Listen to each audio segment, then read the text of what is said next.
Welcome to episode 144 of the Loane Hockey Podcast. Where today we're going to be talking about some standouts in the matchup between San Jose and Ottawa from the other night, and pretty back and forth game. And Ottawa ended up taking this one, but I felt like San Jose overall, in terms of how they're playing, has been better as of late.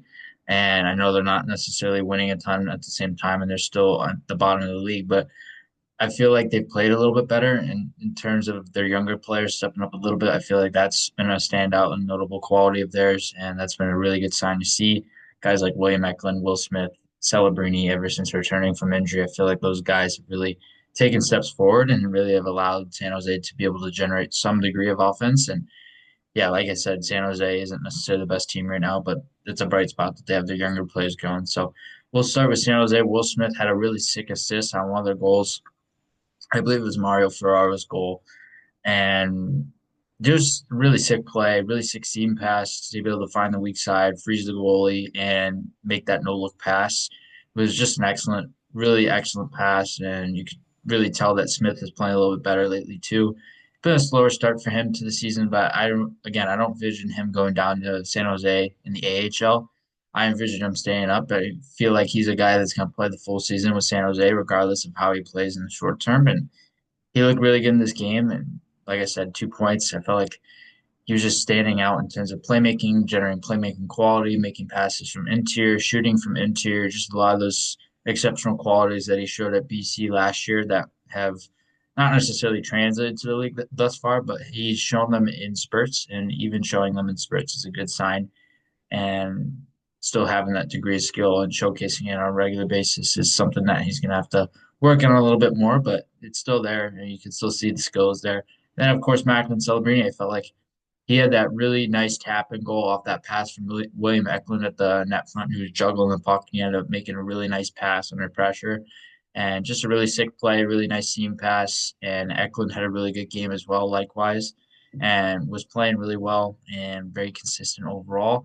And then Mario Ferraro, in terms of ozone activation, I thought he was noticeable in terms of his ability to not only sprint the play and activate downhill, but be active on the power play, be active at even strength generating offense. And guy who's very reliable in many different ways for San Jose. A lot of guys ended up getting assists. I feel like Fabian Zetterlund was a guy who was really noticeable in this game as well, showcasing that speed, that skill, and above average skill ever since being acquired from New Jersey, a guy who can bring some hard skill and be a guy who's relentless on the forecheck and reliable on the forecheck, reliable getting pucks back, and who can showcase that degree of tenacity in many different situations, and was really noticeable as an all-around player, as an all-around forward in this game.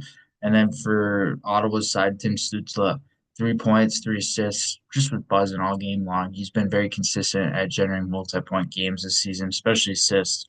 And very skilled playmaker, very skilled at finding seams, very skilled at making plays off the catch with the puck, very skilled at being able to make small area plays with the puck and small area passes, and just executes really well on his playmaking ability. I feel like that's obviously standout quality of his, not only his playmaking, but specifically his passing and how he's able to drive play through his passing, and very much an all-around threat there. Adam Gaudette had a really nice tip pass, or not tip pass, tip goal off a really nice pass from the point from Stützle on one of his goals, and Gaudette was really noticeable in this game in terms of goal scoring, finding interior space, being able to generate tip shots and shots from around the net, shots from middle slot area, and he was very noticeable at being able to drive the net and drive the crease, and very noticeable in that sense. Brady Tkachuk, 2 points as well. Brady Tkachuk has been a standout all season long. And like I said before, he can showcase that tenacity. He's a forechecker. He can drive play with his two-way play. He's a dual threat player offensively. Just brings everything a little bit in waves offensively. Just very reliable. And the guy who he's going to bring it game in, game out in terms of physicality. And at the same time, he's going to bring that pace, that energy, that tenacity to be able to drive his possession ability in the ozone as well. And Tyler Clevin, who played really well in this game. And it's kind of weird to think about how half of Ottawa's decor is from North Dakota in recent years. But at the same time, I feel like Tyler Clevin has been playing better and playing a little bit more consistent throughout the year thus far, and really adapting to the league a little bit better.